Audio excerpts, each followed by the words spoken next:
I can totally see us cooking in this kitchen. I can totally see us cooking like pros with natural gas. Oh, I would love to soak in that tub. I'd love to save energy and money with a natural gas water heater. I can imagine cuddling up in here. Because natural gas heating keeps the house comfortable when we need it. We have to get this house. We have to get natural gas. We're investing in infrastructure to help bring comfort and savings to you. Visit centerpointenergy.com/natural gas benefits. CenterPoint Energy, always there. Tim, best start in SEC play since the 60s, man. What's the confidence level of this team, and how do you feel like they're playing heading into Florida? I mean, the confidence is really high. As you could probably see, we're really swinging it well together as a team and pitching it just as well. It's really great to have Doug back as well. Came back firing this past weekend. One of the best I've seen him pitch since he's been here. And, we're just rolling, got a lot of confidence and just trusting each other. You've had an historically good March, man, at the plate. You started so slowly. Did you kind of know, though, as far as approach and how you're hitting the ball contact-wise, that this was coming, that success? Yeah. I mean, I just was trusting myself. And, I think I've said it before, but Coach B kind of brought me in after the first week or two and just kind of said, keep trusting yourself. We all believe in you and keep doing your thing and, be a good leader for the other guys and just try to kind of focus on that and, have some confidence in myself. And, it's really helped me. Nick? Tim, Mike has said so many times that he always saw you hit like this in the falls and in the summer leagues. What has it meant to you to finally be able to put it together in a spring and kind of help lead this team from the middle of the lineup? Oh, it's felt awesome. I've been here for a couple of years and, I really love this school and I'm really happy to be helping us win some games. And, it's really fun to have other guys around me that are hitting just as well, Kevin Graham and Peyton and all these other guys that, even if I can't do it, they're going to pick me up. 1 through 9, I think we're the most dangerous lineup in the league. Bit of a homecoming for you this weekend and a lot of Florida guys on this team. Just how exciting is it for you to get to play in Gainesville? Oh, it's going to be fun. I've been waiting for it. I was excited last year to be able to go down to Florida and, have a lot of my family there and, play at Florida. But, I'm super excited to get back home. Parrish? Hey, Tim, you guys obviously have put 2 sweeps together. Florida is coming off being swept. Think about this, if you would, from the Florida perspective. If you have been swept, how difficult is it for you as a player the following weekend not to press, not to be over anxious, but to just kind of let things come to you? I think, losing like that happens. I mean, it's the SEC. It's the best conference in the country. And, Florida's a good team. So I don't think that they're going to be pressing that much. I think that they're just going to kind of, wipe that out of their memory, kind of like we would, and, just move forward and play how they can play. So, we got to be ready to go down there. Thank you. Chris? Tim, personally, can you talk about the transition from third to first? It hasn't really been that much of a, thing that's gone through my mind. Played a lot of first growing up, played some first last year and summer ball and everything like that. So, I'm really comfortable over there. I think playing on either corner, pretty similar. It's just, instead of throwing it across the diamond, now I could just field it and toss to the pitcher. So, it's been a pretty easy transition. Yeah, I thought you unmuted me there, Davis. I was counting on you. Sorry about that, Parrish. Gunnar, now that we're everybody's square on the mutes here, look back to 2018 with me, if you would. Just what went into your decision to not sign with the Pirates? How tempting was that? And what do you think of that decision now? It was very tempting out of high school, to be drafted in the first round. And it was a blessing for me and my family. But, I think there's a lot of things that went to that decision. Not only on the baseball side of things, but also like academically. And, in my household, my mom and my dad always preach academics and, getting my degree was a huge thing. And then on the baseball side of things, just knowing I can get better and learn under this great coaching staff and play in front of these great fans for the next 3 years. So that was my thinking behind that. How do you feel like you've gotten better this season? I just think a lot of things. I think I think the big thing was just improving my whole arsenal and being able to throw any pitch in any count, fastball, slider, changeup, and just commanding those pitches and just trusting my stuff. Thank you. Nick? Gunnar, did you ever consider UF as the hometown school? I took a visit there, yeah. It didn't come down to the final couple of decisions, but yeah, I visited there and talked to Coach Sullivan and stuff like that, but it wasn't one of my top decisions now. Yeah, I mean, getting to go home and play in your home state with this opportunity, what does it mean to you? Oh, it's huge. It's definitely a series I've looked forward to, and I know a lot of the guys on the team, and I think it'll be a good series. Obviously, anytime you're pitching on Thursday or Friday in the SEC, you're going to pitch against other potential first rounders. But what has that been like for you these last couple of weeks, getting that opportunity? Oh, it's awesome. Friday Night Lights, and facing off ace versus ace, and it's great, and it fires me up, and just trying to mow down the other opponent and give your team the best chance to win. Ben? Have you noticed, Gunnar, a different level of play as far as you getting that 1-0 pitchers duel against Auburn last week against Alabama, runs were at a premium while you were in there? Do you get a different sense of being that first guy out in terms of the quality of play and the quality of the game? I think, Friday nights, runs are at a premium. So, I think that's a thing that I've learned the first 2 weekends. But, I think, that's going to change. And our offense, is really great. And,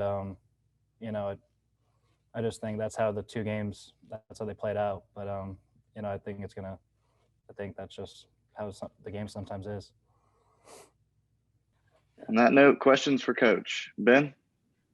Mike, kind of starting on an injury note, you mentioned Trey LaFleur a couple weeks back having mono. Just where is he right now, and as far as getting better? I think it's next week sometime. I mean, he's still he was able to. It's not COVID quarantine, but he was able to come by the practice facility on Monday. We wanted to make sure he wasn't contagious. So he's been kind of away from the building for a while. But when we get back, I think I should know the date. I apologize, but I know it's next week sometime. Sunday? Oh, that's right, because we said that. Easter. Yeah. Yeah. Jesus and LaFleur rise on Sunday. Don't print that because somebody's going to spin it in the wrong way and I'm going to look really bad. So, yeah, that's right. Sims just told me it's Sunday and he's right. So he'll be back, Monday, and then we'll just have to see, where he is. It's quite a bit of time away from live pitching and those types of things. So we'll see where he is. Mike, obviously there are a lot of kids on this team who are returning to their home state or around their hometowns. Just what do you say to kids to either lean into that excitement or kind of talk them down from their nerves when they have an opportunity like this? I usually don't take that opportunity, except for maybe pitchers, and Doug and Gunnar have both pitched against Florida as freshmen. Now, again, to your point, this first time, they've pitched in Florida at Gainesville, but they pitched against them here as freshmen. And, I worry more about the pitchers, I think, just because, sometimes, the adrenaline can help you and sometimes the adrenaline can hurt you. As far as the position players, I think you take it, guy by guy. Tim's, played against them for quite some time. Bench was on that team. I don't think he played. I think he was still hurt at the time in 19 when we played him. So, but again, I guess it's not a secret, to just be who you are and continue to play the game the way you play. Parrish? Mike, when a team is coming off being swept in a conference series, in your experience, do you have to coach that team differently? Do you have to work harder to keep that team from being over anxious the next week? I heard that question to Tim. That's a really tough question. And I don't know if there's just a right answer. It's really broad, and I think I would lean more to depending on where you think your team is, mentally and so on. I mean, I know we don't look at them any differently. That if they would have won 3 or lost 3, we know who they are. We know the history of their program. We know the players on their roster, and they've won a lot of games over the last several years, and so I don't know what Coach O'Sullivan, that's really up to him. As far as me, that my answer would be just depends on where my team is at that point. If I can notice that they need a kick in the rear, then I kick them in the rear. If I think they need a pat on the back, you pat them on the back. And but I think we all realize as coaches in this league, it's a very unforgiving league, and that's what makes it great. I think if you polled all 14 coaches and asked why is the SEC the #1 baseball conference outside the league, you may get a lot of answers like they got the best teams, they got the best facilities, they go to Omaha the most national championships, and whatever yardstick you want to measure it by. But I think inside the league we realize that 1 through 14 were the best, and not on a given day do we have the best team. But man, it doesn't matter who you're playing in our league. If you don't play well, you lose, and that's evident every week. And so sometimes sweeps happen on both sides, right? Sometimes you're on the good side of it, sometimes you're on the bad side of it, and all you can do is put the blinders on and try to play as best you can. Help me with my history here, Mike. Have you had other first-round draft picks come to school other than Gunnar? Where was Alan Horn? Alan Horn was a first rounder. Wow.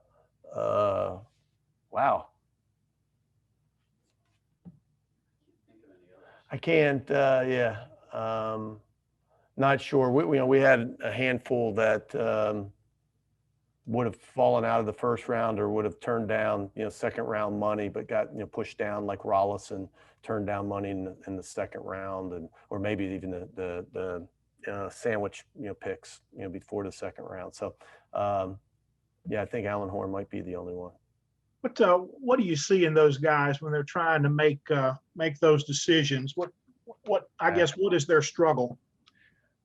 Probably what you would imagine. I mean, I think when you look at it, it's the biggest decision of their life.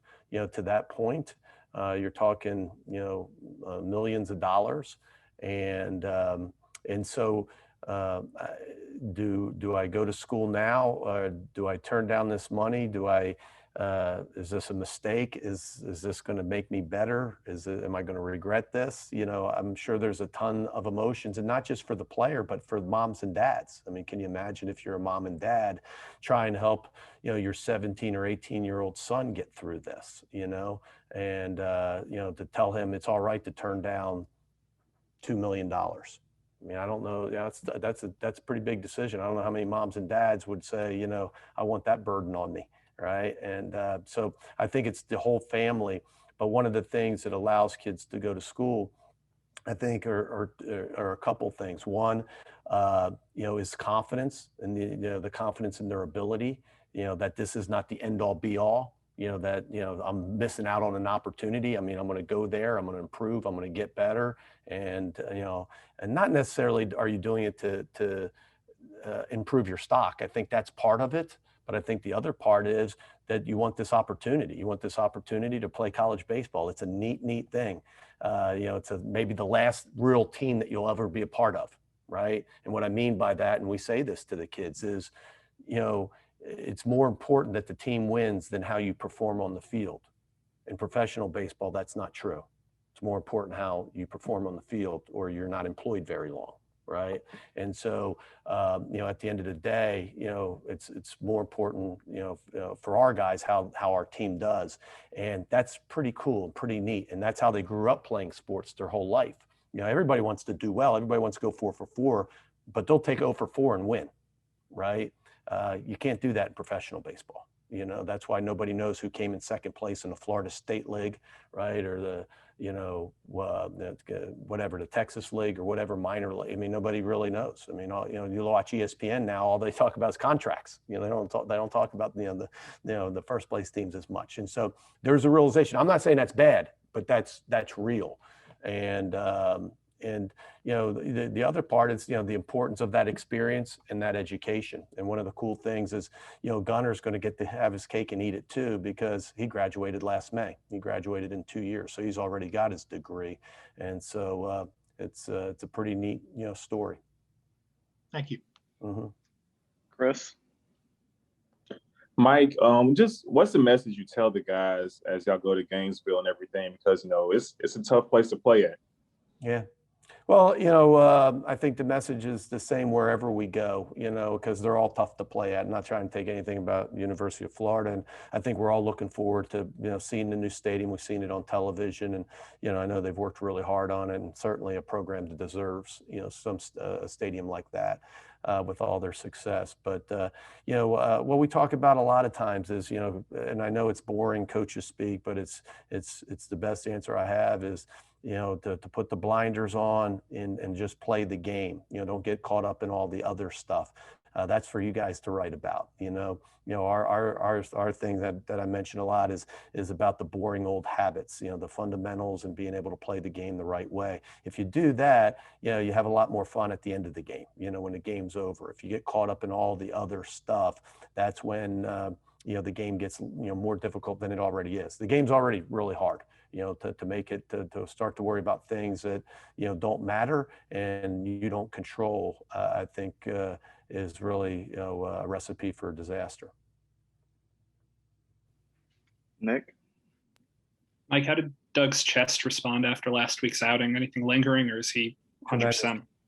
Tremendous. Hasn't felt it a bit. So, you know, we're, you know, super, you know, excited and thankful for that. You know, you know, he threw a bullpen yesterday, and I walked by him, you know, this morning walking into the building, and I forgot to ask him, you know, like, you know, it didn't hurt him obviously during the pen. And so he went into the locker room, came out, and then started to go do some treatment in the training room. I said, man, I feel stupid, but I didn't even ask you about your chest. How you doing? He goes, don't even feel it. So it's all good news. He feels really good. And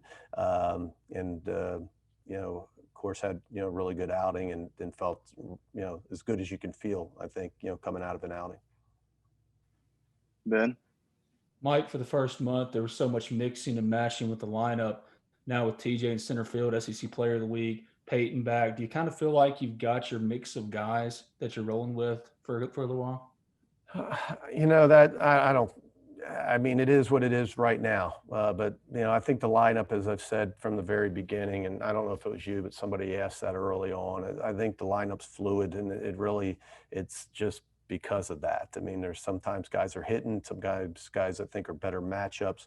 You know, the core of your guys, obviously, with Elko in the center, you know, Chatagnier somewhere at the top. But I mean, you say that, but, you know, with Chatagnier batted first and second, kind of going back and forth, and we're still trying to figure that out a little bit. Graham and Elko seem to, you know, stay in the middle with Dunhurst.